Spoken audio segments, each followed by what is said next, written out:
સુરત શહેરમાં પૂણાના સીતાનગર 4 રસ્તા સ્થિત મુક્તિધામ સોસાયટીના ઢાળ પાસે માત્ર 2000 રૂપિયાની લેતીદેતીના વિવાદમાં ગાડી લે વેચના ધંધાર્થી વિપુલ નકોમને તેના હમવતીની મિત્રએ ચપ્પુના 8 ઘા ઝીકી હત્યા કરી હતી। ત્યારે પૂણા પોલીસે હત્યાનો ગુનો નોંધી આ મામલે તપાસ હાથ ધરી હતી। ત્યારે વરાછા પોલીસે હત્યારા મિત્ર વિપુલ વાળાની ધરપકડની કરી છે। સમગ્ર જાણકારી અનુસાર શહેરના પૂણાના સીતાનગર 4 રસ્તા સ્થિત વિક્રમનગર સોસાયટી વિભાગ 3 માં રહેતા અને ફિઝિયોથેરાપિસ્ટ ડોક્ટર તરીકે હોમ વિઝિટનું કામ કરતા લાલજી ઉર્ફે લાલુ ભુરાભાઈ નકુમ ગત 28મીની રાત્રે 9 વાગ્યાના અરસામાં ગાડી લે વેચનો ધંધો કરતા તેના મોટાભાઈ વિપુલ નકુમ કે જે જમવા માટે ફોન કર્યો હતો, પરંતુ વિપુલ નકુમે તમે જમી લો, હું એકાદ કલાકમાં આવું છું એવું જણાવ્યું હતું। ત્યારે લાલજીએ પરિવારના સભ્યો સાથે જમ્યા બાદ બેઠો હતો ત્યારે પિતરાઈ ભાઈ ઉદય મુકેશ નકુમનો લાલજી ઉપર ફોન આવ્યો હતો અને વિપુલભાઈનું સીતારામ સોસાયટીના નાકા ઉપર મુક્તિધામ સોસાયટીના ઢાળ પાસે મર્ડર થયું છે હોવાનું જણાવ્યું। જેની જાણ થતાં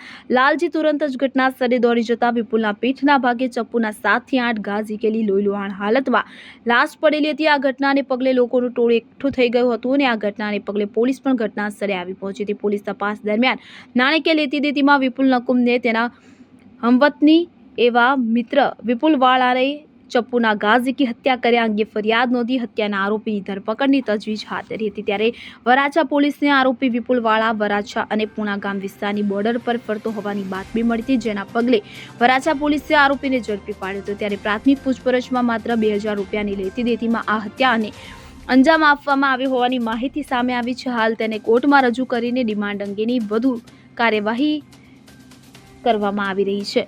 27 अगस्त 2025 को पुणे पुलिस स्टेशन में रात को 11 बजे एक मर्डर की घटना बनी थी। इसमें मरण जनार का नाम विपुल भाई बुरा भाई नकुम था और मारने वाले का नाम जो आरोपी है उसका नाम विपुल भाई शंभू भाई वाड़ा था।